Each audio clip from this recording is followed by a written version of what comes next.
আসসালামু আলাইকুম। আশা করি আপনারা সবাই ভালো আছেন। সতর্কীকরণ: পুঁজিবাজার ঝুঁকিপূর্ণ, স্টক আমার কোনো বাই সেল নির্দেশ করে না। জেনে শুনে বুঝে বিনিয়োগ করুন। গ্রুপে যারা এড়াতে চান এন্ট্রি ফি দিয়ে এড়াতে পারেন। নতুন বিনিয়োগকারীরা বইটা সঙ্গে রাখতে পারেন। আজকের ইন্ডেক্স নিয়ে কথা বলবো। বিশেষ করে ভলিউম নিয়ে কথা বলতে হবে। 597 কোটি টাকা লেনদেন। এর আগে একটা বিষয় বলে রাখি, আপনারা যারা ফোন দিচ্ছেন বেশিরভাগ ভাই বোনেরাই প্রথম কোশ্চেনটা থাকে যে আপনি কোনো কোর্স করান কি না। তার মানে অন্য যারা আছে বাজার নিয়ে কথা বলে তারা বেশিরভাগই কোর্স করায়। এখন আমার এখানে কোর্স মানে এটা আমি ঠিক বুঝলাম না। এখানে যারা পুঁজিবাজারে যারা আছে বেশিরভাগেরই ব্যক্তিগত জীবনে কেউ চাকরি, ব্যবসা বা অন্য যে কোনো বিষয়ের সাথে জড়িত। আমি মনে করি কারো অভিজ্ঞতার ভাণ্ডার কম না আমার থেকে। অভিজ্ঞতা প্রত্যেকেরই আছে। আমি যদি পুঁজিবাজারে বাহিরে গিয়ে একজন মানুষ হিসেবে চিন্তা করি, বরং আমার থেকে আপনাদের অনেকের অভিজ্ঞতা আরও অনেক বেশি বেশি থাকতে পারে এবং আছেও। তাহলে এখানে কোর্স করাতে হবে কেন? পুঁজিবাজার কোর্সের বিষয় না, কোর্স করানোর কোনো বিষয় না। আপনি পুঁজিবাজার নিয়ে যত বেশি মাথা ঘামাবেন, হ্যাঁ, আপনি এখানে কোর্স করবেন, ওখানে কোর্স করবেন, মানে যত বেশি টেকে মাথার ভিতরে রাখবেন, আপনি এখানে তত বেশি লস করবেন। তার মানে কি পুঁজিবাজারে কি শেয়ার কেনা যাবে না? যাবে, অবশ্যই যাবে। কিন্তু এই বিষয়টা নিয়ে আপনি যত বেশি ঘাটাঘাটি করবেন,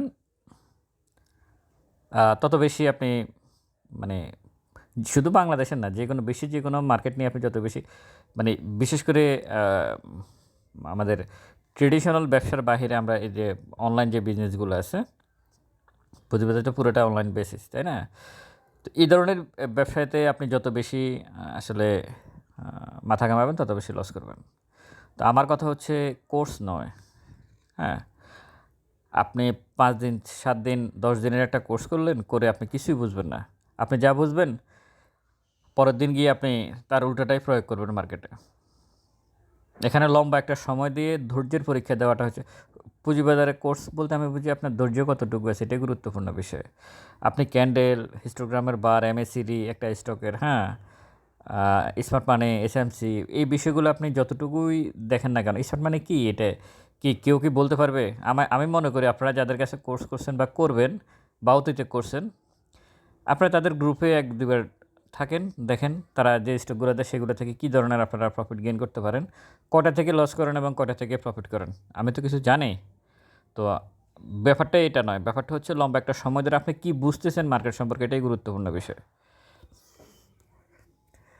আজকের ইন্ডেক্স নিয়ে আমি বলি 37 পয়েন্টের মতো প্লাস, 597 কোটি টাকার লেনদেন, অ্যাডভান্স 274, ডিক্লাইন 64, আনচেঞ্জ 48টা।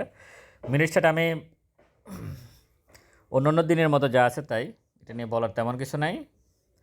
টপে family tex, regent textile, atlas Bangladesh, লাভেলোটা নিয়ে আমি গত কয়েকদিন থেকে ভিডিও দিয়েছিলাম।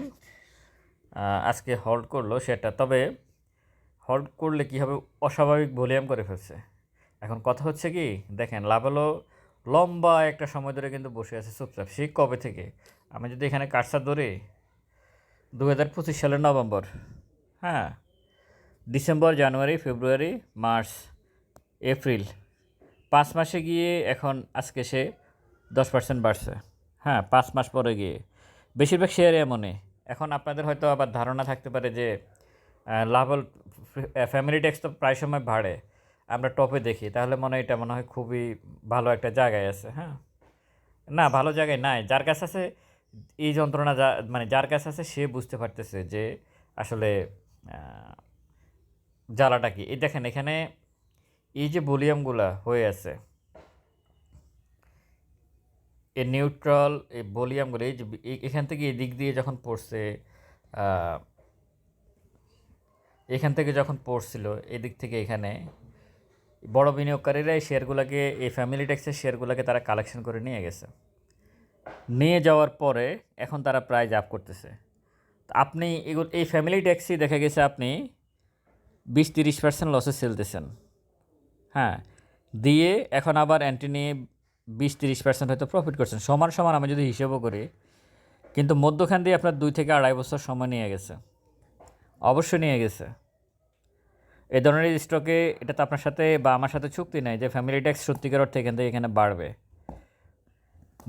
মধ্যখান দিয়ে একটা কথা আসছে, দিয়েছে লিস্ট দিয়েছে 35 থেকে 40টা শেয়ারের, যেগুলো বন্ধ কোম্পানি, তখনই কিন্তু প্রাইসগুলো খুব দ্রুত ডাউন করে দেওয়া হয়েছে এবং এটা ইচ্ছাকৃতভাবে ডিএসসি করছে যেন ভয়ে ক্ষুদ্র বিনিয়োগকারীরা ওই শেয়ারগুলোকে ছেড়ে দেয়, এবং দিয়েছে বলে ওই শেয়ারগুলোর প্রাইস বাড়তেছে এখন। এখানে রানার অটো, পাস ফাইন্যান্স, কেডিএস অ্যাক্সেসরিজ, লুজারে গ্রুপেরও ওই স্টকগুলাই, আল আলফা ইসলামী ব্যাংক, ফদ্দা লাইফ, উত্তরা ফাইন্যান্স। উত্তরা ফাইন্যান্সটা একটু দেখতে চাই, একই জায়গায় বসে আছে, ধরাতে পারতেছে না, যার কারণে চুপচাপ। এই উত্তরা ফাইন্যান্সে একটা এই ছাড়টা কেন, এটা ব্যাখ্যা হচ্ছে ক্ষুদ্র বিনিয়োগকারী এখান দিয়ে যতটুকু করছে বের হয়ে চলে গেছে, যার কারণে এখন আর এটাকে এদিকে নিয়ে আসতে পারতেছে না। এখন যদি কেউ এটাকে সাপোর্ট জোন মনে করে, এখানে বিগ ভলিউম এন্ট্রি নেয় কোনো ক্ষুদ্র বিনিয়োগকারী, তাহলে আসতে শেয়ারটা পড়ে যাবে। এই বিষয়গুলো আপনাদেরকে বুঝতে হবে। দেখেন, সে 19 সালের পরে তার কোনো গল্পই নাই, 2020 সালের শেয়ার তার স্টেটমেন্টে দেয় নাই। তাহলে 12 টাকা 70 পয়সা কি আপনি কি এখানে সাপোর্ট, অনেক দিন ধরে এখানে বসে আছে মানে কি এটা সাপোর্ট জোন তৈরি করতেছে? এটাকে হয় নাকি? মানে একটা স্টক একই সরল রেখা যদি অনেক দিন থাকে, আমরা সাধারণত এইরকম চার্ট দেখলে মনে করি অনেক বড় একটা সাপোর্ট জোন নিয়ে আসে। আপনাকে দেখতে হবে সে ডিভিডেন্ড কী দিচ্ছে, তার প্রাইস কতটুকু আছে, হ্যাঁ, তারপর আপনি সাপোর্ট জোনের কল্পনায় আপনি মানে চিন্তা ভাবনা করতে পারেন। ভ্যালুতে আজকে আছে লাভেলো, অ্যাকমিফাল, খান ব্রাদার্স। খান ব্রাদার্স এখান থেকে আরেকটু পজিটিভ হবে সম্ভাবনা আছে। বলিয়ামে পিপল সিজিং, অ্যাকমিফাল গতকালকে আমি আমার ফেসবুক পেজে দিয়েছিলাম। স্টকটা ভালো করছে এবং আগামী দিনগুলোতে আর একটু ভালো যাবে, তবে নতুন করে পজিশন নেওয়ার স্কোপ খুবই কম, কারণ এই ধরনের স্টকে এক দুইবার হয়তো প্রফিট করতে পারেন, এরপরে গিয়ে যা হবার তাই হবে। ট্রেডে লাভেলো, খান ব্রাদার্স, অ্যাকমিফাল, টেকনোড্রাক্স, কেডিএস, ওরিয়র ইনফিউশন। আমি যে বিষয়ে আসতে চাচ্ছি ইন্ডেক্সে, সেটা স্ক্যানারে যদি আমি আসি, আজকে হ্যামারকান্ডের কোন স্টকগুলো করছে? ম্যারিকো, অনেক জগেশ্বর, আইসিএল,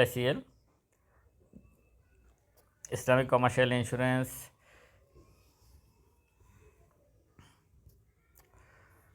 এই স্টকটা এখান থেকে পজিটিভ ভালো করার সম্ভাবনা আছে। আইসিএল, এই স্টকটা ইসলামিক কমার্শিয়াল ইন্স্যুরেন্স এখান থেকে ভালো করতে পারে, সম্ভাবনা আছে। যদিও সে বলিয়াম, আমি অ্যাডভান্স চার্ট একটু দেখাই আপনাদেরকে। আইসিআইসিএলের অ্যাডভান্স চার্টটা এই জায়গাকে সাপোর্ট জোন হিসেবে ধরে আপনারা পজিশন নিতে পারেন। এই জায়গাটাকে সাপোর্ট জোন হিসেবে আপনারা ধরে, যদিও তার এমএসিডি এবং হিস্টোগ্রামের বার যে কোনো মুহূর্তে সেল সিগন্যাল দেবে, তারপর আমি বলবো ইন্স্যুরেন্স সেক্টরে একটা টান আসলে শেয়ারগুলোর প্রাইস এখান থেকে, এই স্টকটার প্রাইস বাড়বে। এই স্টকটাতে যথেষ্ট পরিমাণে স্পট মানি আছে বলে আমি মনে করি। আর ইন্ডেক্স নিয়ে যদি সর্বশেষ আমি বলি,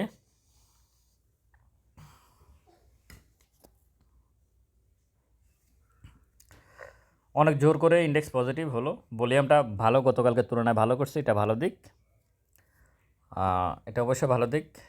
আর হিস্টোগ্রামের বারটা হালকা হয়ে গেছে, এমএসিডিও আসতে ঘুরবে, আরএসআই 43, ভলিউম ক্যান্ডেলটাও ভালো। এখানে আজকে যে ক্যান্ডেলটা করছে, এই ক্যান্ডেলটা ভালো ক্যান্ডেল, হ্যাঁ। তো সব কিছু মিলিয়ে মোটামুটি মার্কেট, আসলে ইন্ডেক্স পড়েও লাভ নাই, শেয়ারের দাম এখন তাদের প্রিভিয়াস যে সাপোর্ট জন্য ওগুলো হয়তো প্রফিট পাওয়া যাচ্ছে না, কিন্তু ভয়ঙ্করভাবে যে পতন, আমরা সাধারণত ইন্ডেক্স পতন দেখলে যেভাবে ভয় পেয়ে যেতাম, এখন ইন্ডেক্স পতন হলেও আপনি যদি উপরে স্টক না কেনেন, তাহলে সেক্ষেত্রে আপনার লস হওয়ার সম্ভাবনা খুব কম থাকে, হ্যাঁ। হয়তো প্রফিট হচ্ছে না শেয়ারের, যেহেতু ইন্ডেক্স নেগেটিভ, শেয়ারের দাম বাড়তেছে না।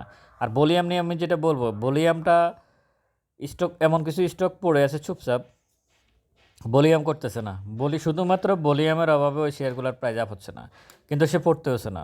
ইন্ডেক্স পড়লেও পড়ে না, ইন্ডেক্স বাড়লেও বাড়ে না, ভলিউমও করে না। শুধু ভলিউমটা হলেই তার মানে বড় বিনিয়োগকারীদের মানে বড় বিনিয়োগকারীদের থেকে একটা অংশ মার্কেটে নাই।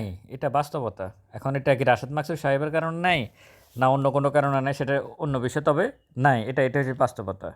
আর আমি আপনাদেরকে বলব আমি প্রথমে যে কথাটা বলছিলাম যে কোর্সের বিষয়। না আমি কোর্স করাই না। তবে আমার লেখা বই আছে। আমি ওখান থেকে মাঝে, মাঝে ১-২টা পয়েন্ট নিয়ে বিস্তারিত ব্যাখ্যা দিয়ে থাকি। হ্যাঁ, কারণ আমি ব্যক্তিগতভাবে মনে করি কোর্স করিয়ে আপনারা কোর্স করে বাংলাদেশের পুঁজিবাজারে তেমন কোনো কিছু অর্জন আপনাদেরকে ট্রেডিং পারপাসে শিখাবে। যারা শিখেছে নিশ্চয়ই এখানে ইনভেস্টমেন্ট পলিসিতে খুব বেশি না, ট্রেড পারপাসে শেখানো হয়। এখানে বড় বিনিয়োগকারীদের যে আচরণ বা আমাদের বড় বিনিয়োগকারীরা যে আচরণ করে ক্ষুদ্র বিনিয়োগকারীদের সাথে, এখানে আপনি কোর্স করে শুধু সময় নষ্ট হবে, টাকাও নষ্ট হবে। হ্যাঁ, আপনি করতে পারেন। অভিজ্ঞতার তো শেষ নাই। আপনি নিতে পারেন কিন্তু আপনি কোর্স করে স্টক মার্কেটে ট্রেড পারপাসে আপনি যখনই অ্যাপ্লাই করতে যাবেন, বাস্তবতার সাথে আপনি আর কোর্সের সাথে মিল খুঁজে পাবেন না। তো সুতরাং আপনারা বাংলাদেশের পুঁজিবাজারে আসলে ১০ দিন, ১৫ দিন, ২০ দিনের হিসেবে আপনি কোনো স্টক এন্ট্রি নিয়ে ভালো করতে পারবেন না। কমপক্ষে ৩ মাসের হিসেব নিকাশ করে আপনারা তাও ভালো স্টকে এন্ট্রি নিয়ে বছরে ২০-৩০% একটা হিসাব হয়তো আপনারা করতে পারেন। এটুকুতে যদি সন্তুষ্ট থাকতে পারেন তাহলে মার্কেট ওকে আপনার জন্য। কিছুটা হলো আপনি এখান থেকে আপনি আগে এটা ঠিক করুন যে আপনি কতটুকু বছরের প্রফিট চান পুঁজিবাজার থেকে। এটা প্রথম বিষয়। আর একটা স্টকে আপনি কেন এন্ট্রি নেবেন? এটা একটা গুরুত্বপূর্ণ বিষয়। এক্সিট এক জায়গায় না এক জায়গায় করা যায় বা প্রফিট থাকলে যে কোনো একটা জায়গায় আপনি সেল দিলেন, অসুবিধা নেই। কিন্তু আপনি এন্ট্রিটা কোথায় নিচ্ছেন, কেন নিচ্ছেন? আগে এন্ট্রি পয়েন্টটা ঠিক করাটা জরুরি। ভালো থাকবেন সবাই। ভিডিওটা শেয়ার করবেন। আসসালামু আলাইকুম।